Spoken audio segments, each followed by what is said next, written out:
송나영의 라디오 오늘.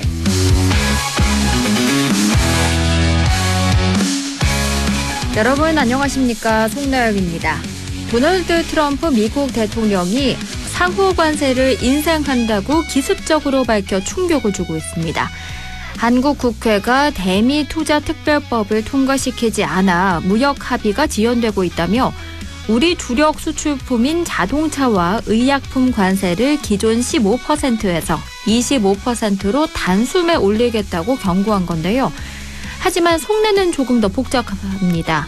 60조 원 규모의 캐나다 잠수함 사업을 따내기 위한 우리 정부와 기업의 파상 공세, 그리고 최근 이재명 대통령의 중국 국빈 방문과 쿠팡 수사까지 트럼프 행정부 입장에선 한국이 미국을 소외시키고 엇박자를 내고 있다는 불만이 누적된 결과란 분석입니다. 이른바 트럼프식 한국 길들이기가 시작된 셈입니다. 이러는 사이 우리 국회는 니 탓 공방만 하고 있죠. 힘들게 이룬 대미 외교의 성과가 물거품이 되는 일은 없어야겠습니다. 안동문화방송 라디오 오늘 광고 듣고 시작합니다.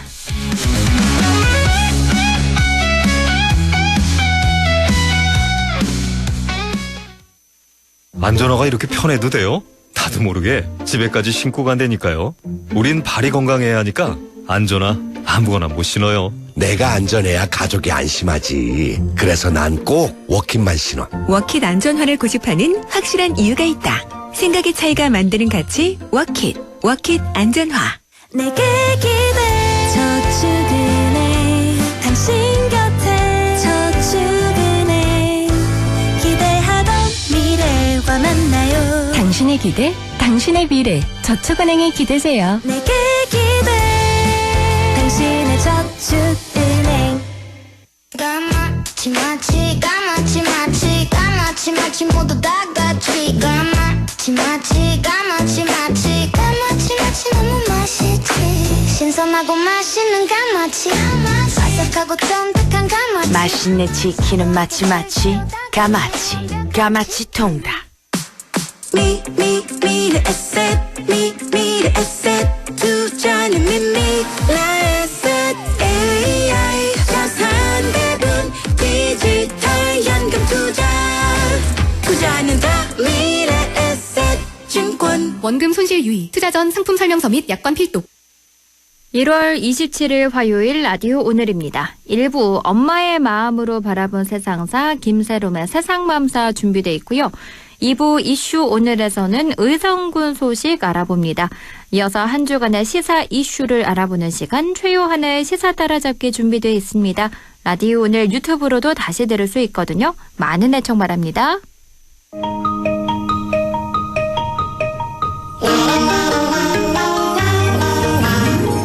젊은 엄마의 눈으로 바라본 세상 김세롬의 세상맘사 안동시의회 김세롬 의원과 함께합니다. 어서 오세요. 네, 반갑습니다. 라디오 오늘 청취자 여러분들, 마음이 편안한 세상, 살기 좋은 세상을 꿈꾸는 안동시의원 김세롬. 비가 오는 날에도 바람 부는 날에도 세상 이야기 함께하는 김세롬입니다. 아니 안 그래도 요즘 엄청 바쁘신데 네. 지난주에 서울 국무총리 공관에서 김민석 총리를 직접 네. 만나고 오셨다고요. 네. 어떤 이야기 나누고 오셨나요? 네, 그 김민석 국무총리님 공간에 초대되어서 21일에 찾아뵙고 함께 와인을 곁들인 저녁 식사를 이제 하고 왔는데요. 네. 한 15명 정도 모인 자리여서 정말 많은 이야기를 좀 편하게 나눌 수 있었습니다. 저는 경북 안동에 대해서 총리님이 또 많은 관심을 또 보여주셔서 다양한 이야기를 좀 더 특별하게 주고받을 수가 있었는데요. 네. 그 의과대학과 상급병원에 대해서도 경북의 현실을 있는 그대로 말씀드렸고, 이외에도 안동시에서 지금 적극적으로 임하고 있는 사업들에 대해서 좀 이야기를 드리면서 좀 많은 도와달라 말씀드렸습니다. 네. 또 청년이다 보니까 그 청년 정책의 지역별 격차가 굉장히 심하거든요. 예를 들면은 경기도에서는 청년 수당을 받지만 안동에서는 받지 못하고 있는 이런 현실들. 그다음에 청소년 정책도 중앙부처 간 충돌이 굉장히 많습니다. 교육부에서는 학교 밖 동아리 활동을 인정해주지 않고 있는데 네. 성평등 가족부에서는 학교 밖 동아리 활성화를 해라 뭐 이런 식의 충돌이 있기 때문에 이런 이야기를 좀 많이 드렸더니 총리님이 직접 청년들 그 주도로 당정청 협의체를 좀 하자라고 얘기하셔서요. 빠른 시일 내에 가동하자고 먼저 제안을 해주셨습니다. 아마 당정청 협의체가 되면 제가 아마 일원으로 들어가지 않을까 싶습니다. 네. 지역의 시의원이 그 지역을 위해 어디까지 일할 수 있는지 한번 지켜봐 주시면 좋을 것 같습니다. 네, 앞으로도 정말 더 많은 활약들 시민들 입장에서 지켜보면 좋겠고요. 그나저나 요즘 대구 경북 행정통합이 급물살을 타고 있는데요. 네. 의원님은 이거 어떻게 보고 계신가요? 저는 생각하는 기본 입장은 아주 명확합니다. 네. 행정통합은 몸집 키우기가 아니라 수도권의 일극을 완화하고 국토 균형 발전을 실현하기 위한 수단이라는 겁니다. 다만 통합은 속도전으로 밀어붙일 일이 아니라 주민의 삶이 실제로 좋아지는지보다 따져서 하나하나 설계하는 거로서 공부해야 됩니다. 네. 왜냐하면 통합이 경북과 대구만 하는 것이 아니라 다른 곳도 다 하기 때문입니다. 지금처럼 시군의 장들이 통합을 거론하면서 마치 지방선거 앞두고 표몰이하는 듯한 식의 그런 말들을 많이 하고 있는데 그런 발언에만 급급하면 안 됩니다. 대구 네. 경북의 통합은 정말 먼 미래 다음 세대 앞으로도 영원할 수 있는 부분이기 때문에 정말 중요한 부분이고요. 경북과 대구는 먼저 주민 참여와 시군구 전문가와 함께 수기와 조정의 거버넌스를 통해서 충분히 공론화해야 되고요. 사회적 합의를 만들어야지 다음 단계로 넘어갈 수 있다고 봅니다. 네. 이 통합 뒤에 권한이 커지는 만큼 지방의회의 대표성과 견제 기능이 약해지지 않도록 선거제도와 운영구조 개선도 병행해야 되는데요. 네. 이 말은 선거법도 개정해야 되고 우리가 그 이후에 함께 해나가야 되는 일이 정말 많이 있을 거라는 말씀을 드리는 겁니다. 네. 권한도 배분해야 되고 재정도 지원해야 되고 행정서비스 접근성 같은 핵심 쟁점은 사전에 투명하게 공개해야 되고 또 합의된 내용이 실제 추진 과정에 반영될 수 있도록 제도적 장치를 마련해야 됩니다. 합의만 하고 그다음에 반영되지 않고 큰 힘을 갖고 있는 시군구가 찍어 누르기식으로 진행할 수 있기 때문입니다. 네. 특히 작은 지역이 소외되거나 행정서비스가 더 멀어지는 일이 없도록 생활권 단위 안전장치도 촘촘히 두어야만 합니다. 물론 중앙정부의 인센티브 필요합니다. 20조 얘기 나오고 있잖아요, 지금. 그렇죠. 근데 그것만으로 통합의 정당성이 확보되지는 않습니다. 통합의 성패는 결국에는 신뢰와 균형에 달려있다고 저는 보고 있기 때문에요. 일단 저부터 그 원칙에 의해서 책임 있게 논의를 하자 이렇게 얘기하고 있습니다. 이 통합이 먼저가 아니라 사회적 합의를 통해서 주민들의 삶이 먼저 좋아지도록 설계를 해야 한다 이런 말씀해 주셨습니다. 네. 그럼 오늘 김세롬의 세상 마음사 본격적으로 이야기 나눠볼 텐데요. 지난번에는 아프면 떠나는 이 지역의 현실도 짚어주셨는데요. 오늘은 이제 뭘 해야 하는가 여기에 대해서 말씀해 주신다고요? 네, 맞습니다. 필요하다는 건 모두가 알고 있습니다. 그런데 중요한 건 그래서 지금 뭘 할 건데? 라는 이 질문이 시작돼야 될 때입니다. 네. 늦었죠, 사실 이 질문도. 그렇죠. 예, 국립의대는 마음만 먹는다고 되는 게 아니라 절차가 있고 문이 열리는 시점, 그 창이 따로 있기 때문입니다. 의원님이 정책의 창이라는 말을 종종 하시는데 이 창이 열린다는 게 어떤 의미일까요? 쉽게 말하면 나라 정책의 방향이 지금 공공의료 인력하고 지역 의료 격차 쪽으로 지금 잡히고 있습니다. 네. 이 흐름이 잡힐 때 우리가 딱 들어가야지 시간이 지나고 난 다음에 우리도 필요해요 라고 하면 이미 자리 다 정해지고 난 뒤일 수 있다는 얘기입니다. 그럼 오늘 세상맘사 주제를 한 문장으로 표현해 주신다면요? 네, 지난번에 이어서 2부라고 생각합니다. 국립의대 안동유치 2026년 상반기 골든타임을 어떻게 현실로 만들 것인가입니다. 청취자분들은 뭐 이런 생각도 하실 것 같아요. 대통령이 관심이 있다는데 그러면 되는 거 아니냐 이런 질문이요? 저도 그런 말 정말 많이 듣고 있는데요. 네. 이 관심이 있으시다는 건 정말 중요하다고 생각합니다. 그런데 정책은 관심만으로는 완성되지 않습니다. 의대 신설은 특히 정원이 먼저입니다. 정원이 결정돼야지만 그다음에 예산 입안 붙고 예산이 붙으면 사업이 굴러갈 수 있습니다. 저는 이 순서를 거꾸로 갈 수는 없다고 봅니다. 그렇군요. 그럼 오늘 김세롬의 세상맘사가 이 방송 듣는 시민분들이 이해하기 쉽게 풀어주는 시간이기도 하겠네요. 네, 그러려고 노력을 많이 하고 있는데요. 네. 우리가 흥분해서 유치하자만 외치면 막상 어디서 결정나는지 놓칠 수 있습니다. 저는 결정이 나는 테이블에 어디인지 정확히 짚고 들어가야 된다고 생각합니다. 현재 흘러가는 정부 정책 흐름이 지금 우리에겐 기회의 창이 아닐까 생각되는데요. 이 기회창이라는 게 구체적으로 어떤 정책 흐름인가요? 한 3가지 정도로 보면 첫 번째는 공공 분야에 필요한 인력을 키울 수 있는 기간을 전국 단위로 주겠다는 방향. 네. 그 다음에는 지역 의사제 같은 제도를 통해 지역 필수 의료 인력을 제도적으로 만들겠다는 흐름. 그리고 마지막으로 의대 없는 지역에는 의대를 신설하겠다는 방향이 같이 움직입니다. 이 세 줄기가 동시에 열려 있을 때 경북이 거기에 맞는 좋은 결과를 만들어야만 한다고 생각합니다. 그런데요, 아직 구체적인 계획은 없다. 이런 말로도 들리는데 그러면 좀 기다려야 한다 이런 뜻 아닌가요? 조금 반대로 생각했으면 어떨까도 싶은데요. 네. 구체 계획이 없다는 건 지금이 경쟁의 시작이라는 뜻이기도 하거든요. 연구 중이라는 말은 이제 자리 정해질 거다라는 신호라고 저는 생각합니다. 네. 그래서 지금 정말 상반기에 열심히 뛰어야만 합니다. 지난번에도 이 부분 살짝 언급을 해주셨는데 지역의사제 이야기가 요즘 정말 많이 나오고 있거든요. 네. 이게 조금 더 쉽게 설명하자면 어떤 개념일까요? 쉽게 말하면은 안동에 의대가 생기잖아요. 네. 그다음에 학교만 아니고 다 수도권으로 가면 그걸 어떡하겠냐라는 질문으로 생각하면 될 것 같습니다.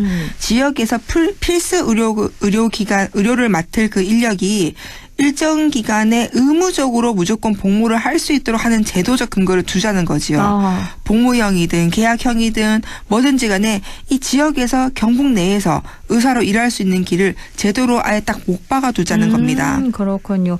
그러면 이 지역의사제만 잘 된다면 경북도 해결되는 거 아닌가요? 네, 근데 여기서 조금 중요한 포인트가 지역 의사제는 배치 정책인데 그 배치가 네. 제대로 내려오려면 지역에 의대가 있어야만 한다는 거지요. 네. 의대가 있어야지 정원이 내려오고 아까 말씀드린 것처럼 정원이 내려와야 지역에서 인력을 길러내고 그 인력이 지역에 남을 수밖에 없는 구조로 같이 톱니바퀴처럼 굴러간다고 생각하시면 될 것 같습니다. 지난번에 의원님이 특히 우려하신 부분이 권역으로 묶이면 다시 대구로 간다 이 말이었거든요. 네. 왜 그렇게 보시는 거죠? 대구 경북이 권역으로 묶이는 순간 이미 인프라가 있는 곳으로 인력과 정원이 쏠릴 가능성이 매우 큽니다. 같은 권역이면은 안동에서 대학을 나와도 같은 권역이가 대구 가서 의사하면 된다 이렇게 생각할 수 있거든요. 네. 그렇기 때문에 그 경북 북부권은 권역 안에 있으니 해결된 것처럼 보이는 착시로만 남을 수 있습니다. 아하. 그래서 이거를 꼭 막아야만 합니다. 그렇겠네요. 네. 그리고 의원님이 가장 강조하신 곳이 의료인력 수급추계위원회였는데요. 왜 여길까요? 여기가 출발점이거든요. 의대 신설과 정원 배정은 결국 그 지역의 의사가 얼마나 필요하냐라는 그 퀘스천 마크에서 시작하는데요. 네. 그 필요 인력을 계산하고 심의하는 곳이 의료수급추계위원회입니다. 여기가 첫 관문입니다. 그렇군요. 그러면 경북이 해야 할 일은 그 위원회에서 경북의 현실이 제대로 반영되게 만드는 걸까요? 맞습니다. 우리 힘들어요로는 안 됩니다. 지난번에 말씀드린 것처럼 상급 종합병원의 공백, 응급 치약 부분, 이송거리 같이 그 의사가 부족하다는 것들이 추계 모형의 변수로 반영될 수밖에 없게 만들어야만 합니다. 그래야 국가가 숫자로 봤을 때도 지금도 충분히 인지하고 있지만 경북이 필요하다라고 더 많이 인정하고 여기 정말 시급하구나라고 인정할 수밖에 없습니다. 일각에선 이렇게도 물을 것 같아요. 위원회는 전문가들이 하는데 지역에선 뭘 할 수 있냐 궁금할 것 같거든요. 지역이 할 일이 너무 많습니다. 그런가요? 예, 전문가들이 판단하려면 데이터가 필요하고요. 그 데이터 그 이상도 저희가 준비를 해야 됩니다. A 플러스 B만 얘기할 수 있기 때문에 A 플러스 B 플러스 C도 준비해야 되고요. 여러 가지 지역의 현실을 담아야 되거든요. 네. 왜냐하면은 중앙에서는 경북의 현실에 맞게끔의 데이터를 요구하진 않을 겁니다. 그렇기 때문에 지역은 근거를 좀 더 촘촘히 만들어야 되고요. 공정하고 투명하게 추계하라고 요구해야 되고요. 그 요구를 설득력 있게 밀어붙이기 위해서 시장님과 총장님과 도지사와 모두가 함께 움직여야만 합니다. 그런데 의원님이 계속 강조하시는 시점이 2026년 올해 상반기인데요. 네. 왜 상반기인가요? 저는 지금도 늦은 것 같아서 막 네. 다리가 막 동동동 떨리는데요. 네. 그 상반기에는 인력 심의가 들어가고 상반기에 신설 의대와 지역의 그 정원에 대한 최종 심의가 있습니다. 네. 그래서 4월쯤에 정원 규모를 확정하고 5월에 대학별 정원이 배정되는 흐름이 잡혀 있거든요. 그렇기 때문에 상반기에 결론이 나야지만 하반기 예산이 넘어갑니다. 그럼 지금 상반기에는 뭘 해야 하는 건가요? 정원을 받아야 합니다. 이 정원이 없으면 아무것도 안 됩니다. 그러면 하반기에는 뭐가 핵심일까요? 하반기에는 아마도 예산이 아닐까요? 2027년 예산에 설계비라도 들어가야지 그 다음에부터 진짜 사업이 굴러가니까요. 네. 이 설계비가 정말 별거 아닌 것 같아 보이지만은 이 국가가 공식 사업으로 올린 신호라고 생각하면 됩니다. 그렇군요. 하반기에는 예산이 핵심일 것이다라고 짚어주셨는데 요즘 의대 신설 얘기 나오면 전남이 계속해서 언급되고 있는데요. 그렇죠. 이 전남 네. 사례가 왜 중요한가요? 전남은 이미 상반기 작년에 뭐 정원 배정 활동에 집중했었고 제가 말했던 것 정원 받으면 하반기 예산 작업으로 들어가는 이 정원에서 예산으로 가는 루트를 지금 밟고 있거든요. 이게 바로 경북이 그대로 참고해야 할 흐름이라고 생각합니다. 그렇군요. 그래서 전남 사례가 중요하다라고 네. 말씀해 주시고 그런데 경북은요. 전남과 다르게 내부 갈등이 덜하다는 얘기도 해주셨잖아요. 그렇죠. 그게 오히려 장점이기도 합니다. 전남은 내부 경쟁이라는 그 1단계 허들이 있는데 네. 경북은 큰 방향에서 정리가 되면은 바로 2단계 아까 처음에 말씀드렸던 것처럼 위원회에서 정원에서 예산으로 바로 들어갈 수 있거든요. 그러면요. 지금 당장 안동은 뭘 해야 할까요?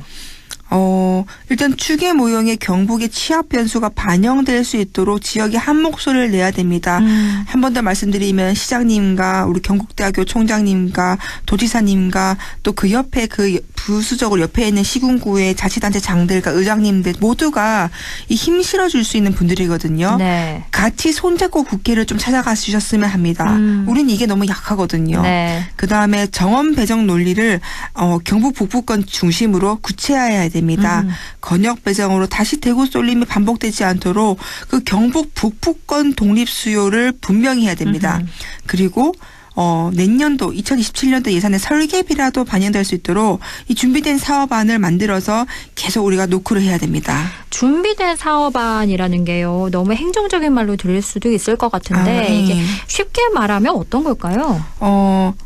우리는 받을 준비가 되어 있어라는 그 증거 묶음이라고 봐도 될 것 같은데요.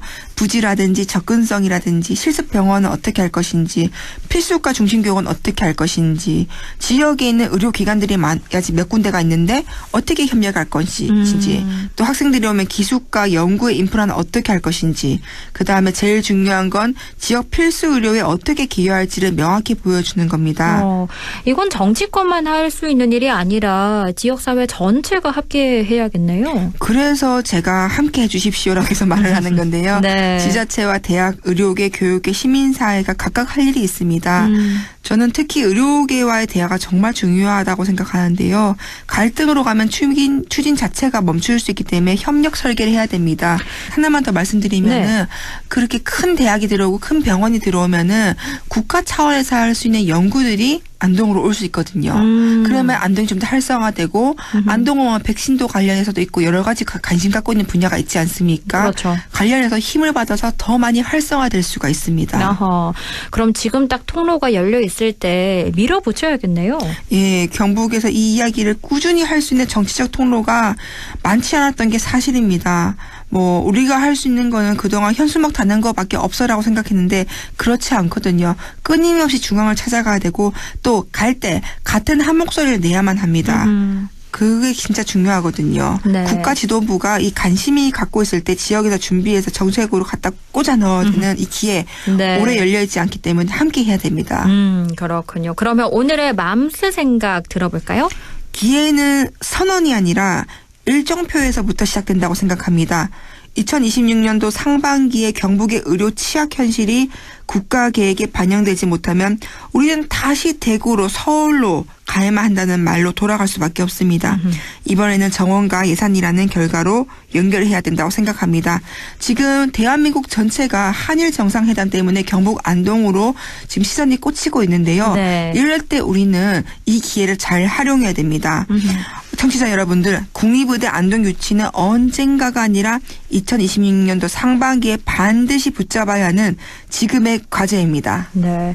오늘 국립의대 안동 유치 2026년이 골든타임이다라고 말씀해 주셨습니다. 오늘 말씀 잘 들었습니다. 고맙습니다. 네, 감사합니다. 지금까지 안동시의회 김세롬 의원과 함께했고요. 라디오 오늘 2부에서 뵙겠습니다.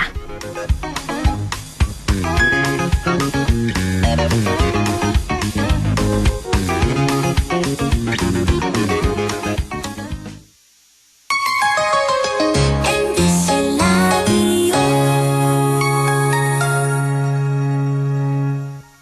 지역과 함께 성장해갈 인재를 키웁니다. 지역교육 혁신을 주도하는 안동과학대학교. 새로운 도전을 위한 성인학습자 평생 직업교육.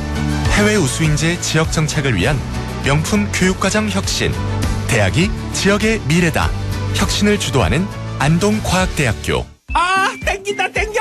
매콤 새콤 달콤한 맛. 무침에는 역시 땡기네 가오리. 장례식장 등 각종 대소사 최고의 인기 메뉴 땡기네 가오리. 물이 생기지 않아 언제 어디서든 포장 배달 택배 모두 가능한 안동 땡기네 가오리. 054-852-4988. 가족과 함께 즐기는 영주 도심 속 힐링 온천. 영주 온천랜드와 영주 호텔. 하루의 피로를 내려놓고 쉬어가기 좋은 공간에서 온천, 사우나와 숙박을 함께 이용하실 수 있습니다. 숙박, 피트니스, 키즈카페, 찜질방까지 모든 것을 한 번에 즐기는 영주 온천 관광호텔, 영주 온천랜드. 한순간에 일어나는 금융사기, 예방과 대처법 알려드립니다. 첫 번째, 매일 문자 메시지에 있는 확인되지 않은 링크는 클릭하지 마세요. 개인정보 유출의 통로가 될 수 있습니다. 두 번째, 주민등록번호, 통장 비밀번호 등 개인정보를 전달하지 마세요. 대한민국의 공공기관에서는 전화나 문자 메시지로 개인정보를 요구하지 않습니다. 세 번째, 금융사기 피해가 의심된다면 112에 신고하고 해당 은행 고객센터에 전화하세요. 해당 계좌의 지급정지를 요청할 수 있습니다. 네 번째, 금융사기 피해 금액에 대해서는 해당 은행을 방문하여 피싱사기 피해금 환급을 신청하세요. 다섯 번째, 은행의 보안 서비스를 적극 활용해주세요.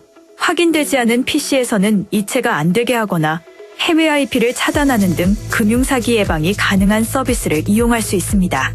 한순간의 클릭으로 일어나는 금융사기 예방과 대처법을 꼭 기억해주세요.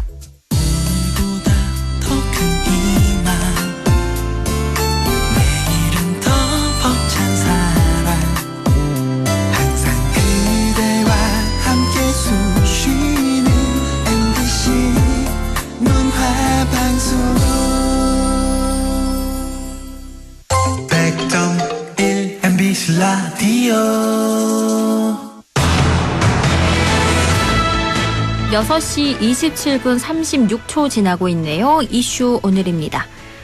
오늘은 의성군 소식 알아볼 텐데요. 의성군 홍보과 권기범 주무관과 이야기 나눕니다. 안녕하십니까? 안녕하십니까. 의성군청 홍보과 권기범 인사드립니다. 네, 반갑습니다. 최근에 의성에서 정말 큰 산불이 날 뻔했는데요. 눈이 안 내렸다면 큰일 날 뻔했는데 올해 의성군이 산불 예방에 더욱더 신경 쓰고 있다고요? 네, 맞습니다. 겨울철 산불 예방을 위한 불법 소각을 특별 단속하고 있습니다. 불법 소각 단속은 어떻게 이루어지는 건가요? 의성군청과 각 읍면에서 자체적으로 단속반을 운영합니다. 단속 대상은 야외에서 하는 모든 불법 소각입니다. 불법 소각 단속을 피하기 위해 공무원들이나 단속반이 퇴근한 시간이나 주말에 쓰레기를 태운다고 합니다. 그리고 요즘에는 논두렁과 밭두렁 태우기를 많이 하시는데 바람이 불면 바로 산불로 이어지기 때문에 절대 하시면 안 됩니다. 맞습니다. 이 논두렁과 밭두렁 태우기요. 아직까지 하시는 분들이 많으신데요. 산불 방지를 위해서 불법 소각 절대 하면 안 되겠고요. 그리고 2월에 산불 예방을 위해서 결의 대회를 한다고요? 예, 2월 2일 월요일에는 산불의 심각성을 대대적으로 알리기 위해서 의성종합체육관에서 의성군민 약 1,800명이 모여 산불 방지를 위한 의성군 산불 방지 결의 대회를 합니다. 지금 전국적으로 산불이 나고 있습니다. 제발 야외 소각은 자제해 주시고 불법 소각 현장이나 주위에 불이 발생하면 빨리 119에 신고해 주시면 감사하겠습니다. 네, 산불의 70% 이상이 야외 불법 소각으로 발생하는 만큼 다들 조심하셔야겠습니다. 그런가 하면 올해 문화관광의 질을 높이고자 의성군에서 문화관광 해설사를 배치한다고요? 예, 2026년부터 의성군에서 문화관광 해설사를 배치 운영합니다.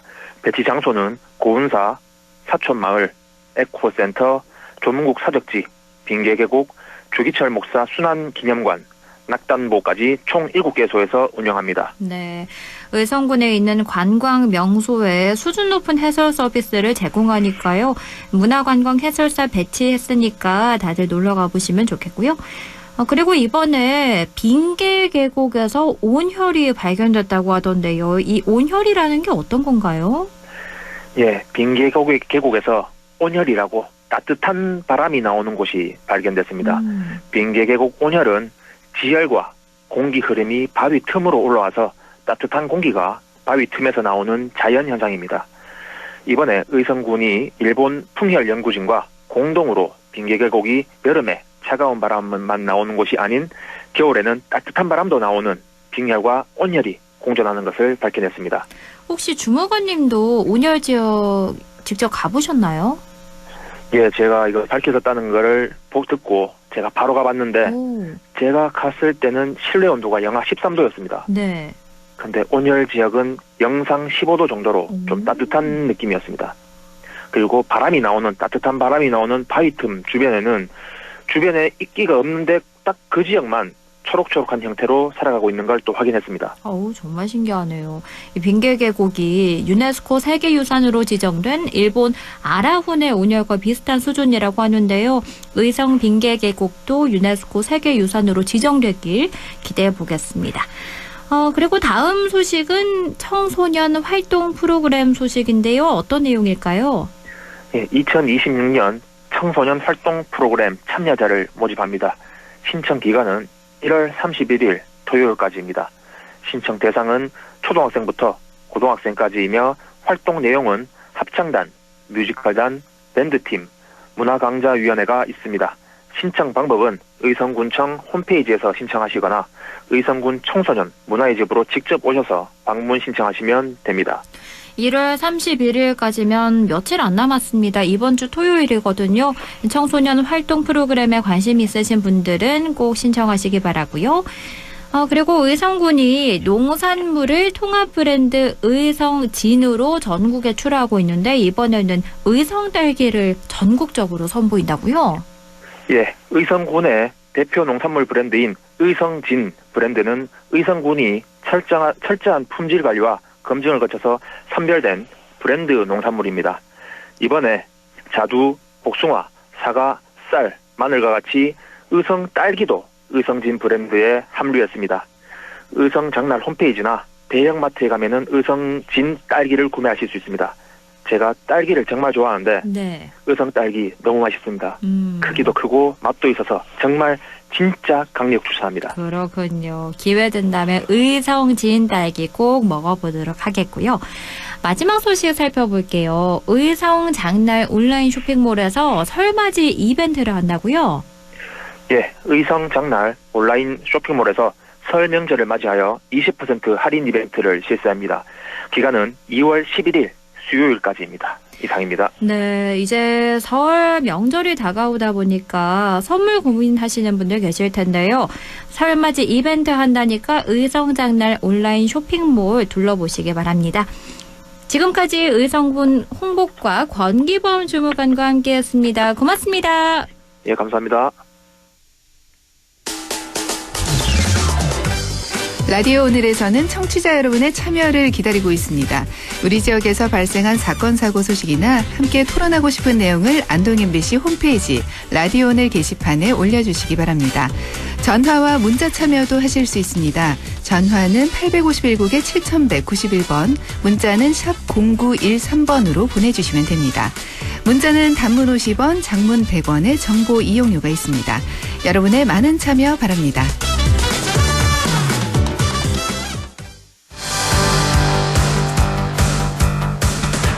시사 이슈를 함께 이야기해 봅니다. 한국거래소에 따르면 지난 22일 오전 9시 1분 코스피가 1.87% 상승한 5,001.97을 기록하며 개장 직후 꿈의 5,000피를 찍었습니다.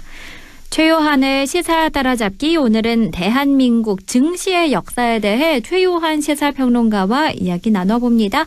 안녕하십니까? 예, 반갑습니다. 최요한입니다. 지난 22일에 모든 언론들이 일제히 보도했는데요. 개장하자마자 꿈의 5,000피를 기록했어요. 그렇습니다. 지금 오늘 보니까 마감은 5,084.85예요. 네. 이게 5,000피 올라갔다 떨어지고 막 그랬는데 오늘 마감으로 5,084.85니까 계속 상승세일 것 같아요.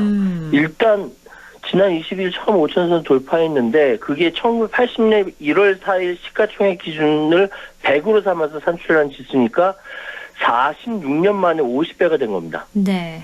아직 갈 길은 멀지만 그래도 중간에 외환위기, 금융위기, 코로나 정말 많은 위기, 우여곡절 겪은 우리 주식시장이 그 어려운 여건 극복하고 이루는 성과고, 그리고 그 듣기만 해도 지긋지긋했던 그 코리아 디스카운트라는 이 오명수에 정체되었던 시장. 맨날 그 기관과 외국인한테 휘둘리면서 개미 투자자들만 손해보는 기울어진 시장으로 인식되던 이 K 증시가 전 세계 수익률 1위로 우뚝 올라선 것은 정말 놀라운 변신이라고 할 수 있습니다. 네. 지금 투자자들은 관심은 온통 얼마나 더 갈 건가. 그렇죠. 이거 맞춰 있지만 네. 이 코스피 우상향 행진을 지속하기 위해서는 무엇보다 필요한 건 혁신과 성장. 예, 이 필요하다고 생각됩니다. 상장 기업의 성장 없이는 증시는 주가가 오를 수 없고, 성장을 달성하기 위해서는 끊임없이 혁신과 기술 개발이 필수죠. 네.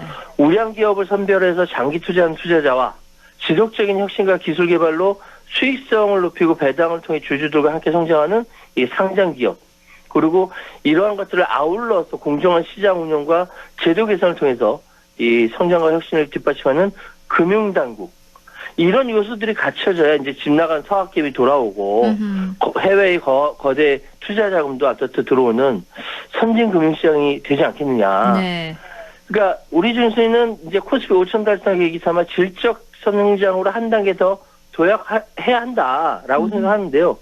후술하겠지만 뭐 반도체 등 일부 수출 대기업의 상승세가 쏠린 불균형이라든지 외국인과 기관 투자자의 과도하게 커진 영향력이라든지 아직까지 좀 부실하다고 보는 실적 개선과 배당 확대, 뭐 해결해야 될 건 한두 가지가 아니죠. 네. 어쨌든 이런 여러 가지 과제 해결하면서 안주하지 않을 겁니다. 예.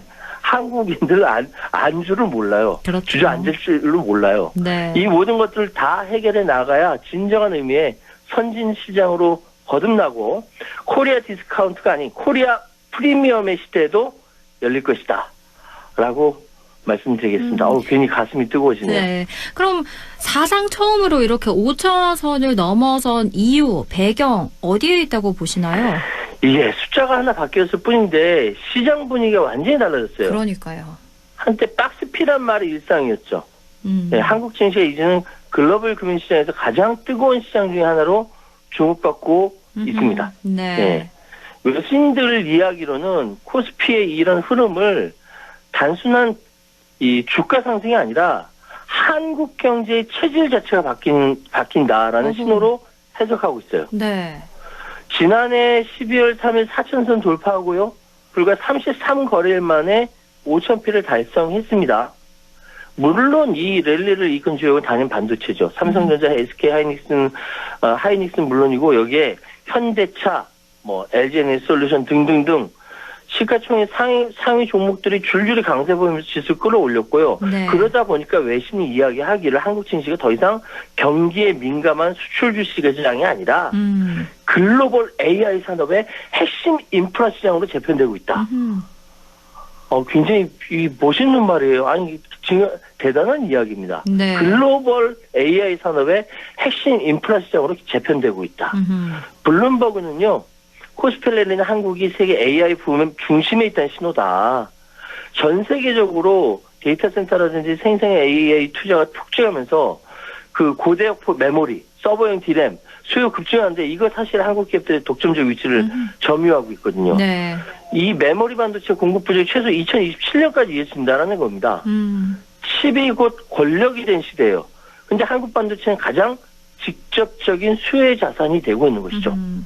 또 파이낸셜 타임즈 같은 경우는 여기에 한국 정부의 정책 변화가 결정적인 역할을 했다. 그러니까 이재명 정부 취임 직후부터 코리아 디스카운트 해소를 핵심가지로 내세우고 이 자본시장 구조 개편을 속도를 냈는데 벌써 2차례 상법 개정했죠. 앞으로 세 번째 상법 개정도 있어요. 네. 그렇게 하면 또 한 단계 더 도약할 수 있을는지 좀 봐야겠지만 외국인 투자자들이 계속 오랫동안 이 문제 제기했던 시장이 불투명하다. 왜 모든 것이 대주주 중심이냐. 그렇죠.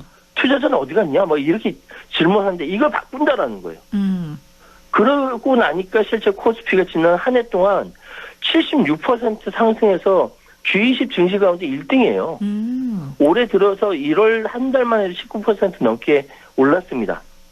뭐 이렇게 배경을 말씀드리자면은 반도체 AI주에 대한 강력한 기대, 정부 정책, 디스카운트 해소한다 뭐 하고 또 한 가지 말씀 안 드린 게 외부 변수. 그러니까 도널드 트럼프 미국 대통령이 유럽 관세 위협을 철회한 것이 변동성을 낮추고 코스피 랠리를 확대한 요인인데 이거 영향받는다라는 건 바로 한국 증시가 전 세계 중심에 있기 때문에 영향을 받는다. 그렇구나. 이렇게 분석할 수도 있는 겁니다. 그럼 본격적으로 우리 한국 증시의 역사에 대해서 살펴볼 텐데요. 어디서부터 시작했나요? 우리 증시는 일제 강점기에도 이미 증권거래소가 있었어요. 오. 이름이 조선증권 취인소라고 합니다. 네. 예, 뭐 이게 오늘날의 한국거래소 전신인데 당시 주식시장의 중심 역할을 했고 뭐 쌀거래를 기반으로 투기적 성격도 있었다고 합니다. 근데 이게 한국 사람이 이 주식 투자한 게 아니라 한반도에 온 일본인들이 하는 곳, 주식 투자하는 곳이었어요. 아. 왜냐 일본 사람들은 1878년부터 주식 거래했거든요. 아하. 되게 빨리 했죠. 네, 그러게요. 1920년 선물 거래도 했습니다. 미국 같은 경우는 1790년에 첫 주식 거래소 열었고요. 유럽은 그보다 더 오래됐고요. 그러니까 당시 일제 강점기에 이미 조선 사람들은 자본주의라든지 주주라든지 회사, 주식 이 세계적으로 익숙된 상태에서 알고는 있었는데 한국 사람들에게 도움되는 형태는 아니었다. 일본 사람들만 식민지 조선에서 일본 회사 주식을 거래한 상황으로 보입니다. 그러면 우리나라는 이 본격적인 주식 거래가 해방 후에 진행된 건가요? 이게 이제 1950년 6.25 전쟁 이후에 전후 복구를 하려니까 재원이 필요합니다. 네. 그걸 위해서 1953년에 대한증권업협회가 설립되고 자본시장 육성 필요성이 제기됐어요. 그래서 56년 당시에 재무부 주도로 대한증권거래소를 설립합니다. 이게 56년 3월 3일 날 열렸는데 명동에 있었거든요. 이때 조은행, 저축은행, 상업은행, 흥업은행 등 4개 은행 그리고 뭐 경성방직, 대한해운공사 등 8개 총 12개에 불과했어요. 네. 그러면서 건국 국채 3종도 함께 거래됐다라고 하는데 뭐 주식과 국채 거래 비율은 반반이라고 합니다. 근데 이때가 호랑이 담배 먹던 시절이었어요. 뭐냐면은 이게 지금은 뭐 전산화되지만 그때는 그런 게 없었으니까 모두 다 수작업으로 이루어집니다. 네, 거래소에 모인 중개인들이 호가 내고 거래소 직원이 격탁이라고 불리는 이제 물건인데요. 탁탁탁 들려서 이게 결정됐습니다. 이렇게. 네. 그리고 매매 주문을 전화를 통해서 증권사 본사와 지점을 경유하고 거래소로 주문이 됐는데 그러면 고객은 주문을 거래가 체결됐다는 소식을 들으려면 한 1시간 정도 기다려야 돼요. 지금이야 뭐 홈트레이딩 시스템이나 인터넷 통해 직접 하지만 네. 그러면 당시 주가를 칠판에 직접 이제 손으로 적어 넣었다라고 합니다. 그러면서 매매 계약이 체결될 때마다 거래소 방송을 통해서 아무개 씨 이거 얼마에 뭐 거래 체결됐습니다. 막 이렇게 감소하고 공지했다라는 그야말로 호랑이 담배 먹던 시절 이야기였습니다. 그러네요. 그리고 이후에 박정희 정권에서 본격적인 주식시장 이 증권 거래가 시작됐다고요? 그렇죠. 이게 이제 본격적으로 전환기를 박정희 정부 들어서 바뀌었는데 이제 네. 경제개발을 위해서 자금 조달 수단으로 키우기 위해서 직접적인 적극적인 증시 육성 정책을 펼쳤습니다. 이 결정판 72년에 이루어진 기업공개 촉진법이라고 하는데 어쨌든 이것이 쭉 일정 요건이 되면 기업 상장 의무화하게 되고 1970년에 48개에 불과했던 상장사가 78년에 356개 사가 됩니다. 네. 주식거래 기간 대금 역시 뭐 429억 원에서 지금 1조 7,415억 원으로 40배가 넘게 붑니다. 네. 이때 막 그 주도했던 것이 중동 건설 붐을 탔던 건설주였어요. 이후에 뭐 오일 쇼크 경제 성장 둔화해서 막 폭락하고 건설주 파동이라고 합니다. 뭐 이런 것도 있는데 이후에 이제 격탕 매매 방식 딱딱딱 두들겨서 하는 거 폐지되고 육각형 모양의 단상 포스트에서 거래된다고 해서 포스트 매매가 등장하고 79년에는 증권거래소가 명동에서 여의도로 이전하면서 그리고 증권사들도 다 이렇게 여의도로 옮기면서 여의도가 한국 자본시장의 메카로 자리 잡게 되는 상황이 되었습니다. 그렇군요. 그리고 이 시기가 개발 독재 과정이다 보니까 증권 파동까지 있었다고 하던데요. 이건 어떤 사건인가요? 쉽게 말씀드려 군사 정권이 정치 자금 마련하기 위해서 당시에 KCIA 그러니까 그 중앙정보부하고 같이 이렇게 손잡고 주가 조작을 했습니다. 네, 그래서 그때 당시에 이게 군사정권 정치 마련, 자금 마련과 연관됐다는 말이 퍼지면서 워커힐 사건, 새나라 자동차 사건, 빠칭코 사건 등과 함께 4대 의혹 사건을 내고 엄청나게 커지면서 이때 주식 투자라는 것이 부정적인 이미지를 갖게 됐어요. 아, 이때부터요? 네, 이렇게 됐고, 뭐, 이걸로 여러 가지 정치 사건이 됐고, 주식 투자는 일부 계층의 투기적 수단으로 인식되는 뭐 이런 부정적인 이미지를 갖게 된 거죠. 이런 우여곡절을 거치며 1980년대부터는 주식 투자가 대중화의 걷게 됐죠. 그러니까 이제 전화로 하던 것이 드디어 83년부터 증권 온라인 시스템이 가동이 들어갔고요. 네. 86년부터는 컴퓨터로 처리합니다. 네. 근데 이제 주식에 대한 이해도 뭐 전산 컴퓨터에 대한 이해도 아직 많지는 않았거든요. 네. 이전보다 늘었겠지만 아직 이거를 주식에 투자해서 금융자산을 축적한다? 일반인들에게 아직 주식은 좀 멀게 느껴질 수밖에 없었고요. 네. 그래서 한국 사람보다 외국인들이 먼저 많이 투자하게 됐다라고 하고 그러다 보니까 주식 투자에 대해서 갖게 된 거부감, 교육 부족, 경험적 수익성에 따라서 한국 사람들 돈이 생기면 주식에 투자한다가 아니라 부동산에 투자하게 된 겁니다. 그럼에도 1987년 6월 대한민국의 민주주의가 본격화되는 상황에서 주식시장에 꽤나 많은 변화를 겪게 되지 않았나요? 그렇습니다. 뭐 전두환 정권 시절에 저금리, 저유가, 원화 가치 등 이른바 3저 호황에 입어서 네. 드디어 89년 3월에는 주가 지수가 1000포인트 고지를 밟게 됩니다. 그리고 뭐 증시 부양책도 내놓고 그에 따라 또 투신사 부실도 나오고요. 네. 그래서 92년도에는 외국인 직접 투자 허용하고요. 또 94년도에는 상장법인의 해외 상장도 이루어지고요. 그러다가 97년에 외환위기라는 정말 전무후무한 사상 최대 위기를 맞기도 하고요. 네. 그때 뭐 엄청난 대기업들 다 쓰러졌지 않습니까? 그렇죠. 그때 종합주가 지수가 280까지 추락합니다. 지금도 안 깨질 거예요. 그리고 이제 IMF 기간에 핵심 기관산업을 제외한 대부분 기업 외국인 취득한다 폐지되면서 한국 증시 오히려 본격적으로 국제 무대에 이름을 알리게 되는 계기가 되었죠. 정말 짧은 기간에 그야말로 한국 증시가 파란만장했는데요. 외환위기의 구조조정 성과가 또 결국 주가로 표현되면서 다시 치솟기 시작했죠. 90년대 후반부터 벤처기업 투자 바람이 붑니다. 코스닥 투자 열풍 엄청났고요. 6개월 사이에 주가가 70배, 70배나 올랐던 기술이 있을 정도였어요. 그런데 2000년대로 거품 팍 꺼지면서 정말 수많은 개미들이 치명적 상처를 안겼죠. 2000년 3월에 코스닥 지수가 2834였어요. 지금 26년이 지난 현재 코스닥 지수가 이제 1000선을 넘었습니다. 그러니까 그때 당시 얼마나 거품이었는지 알 수 있었죠. 그러네요. 이게 이제 이후에 뭐 정입식 펀드 투자 열풍도 있었고 근데 2010년대 중반까지 한국 증시는 수출 제조 의존 구조 속에서 글로벌 경기, 환율, 중국 성장률에 민감한 굉장히 시험 삼아 해보는 베타 높은 시장으로 평가됐고 네. 동시에 그때의 저평가 코리아 디스카운트 논쟁이 지금까지 이어지고 있는 겁니다. 그랬죠.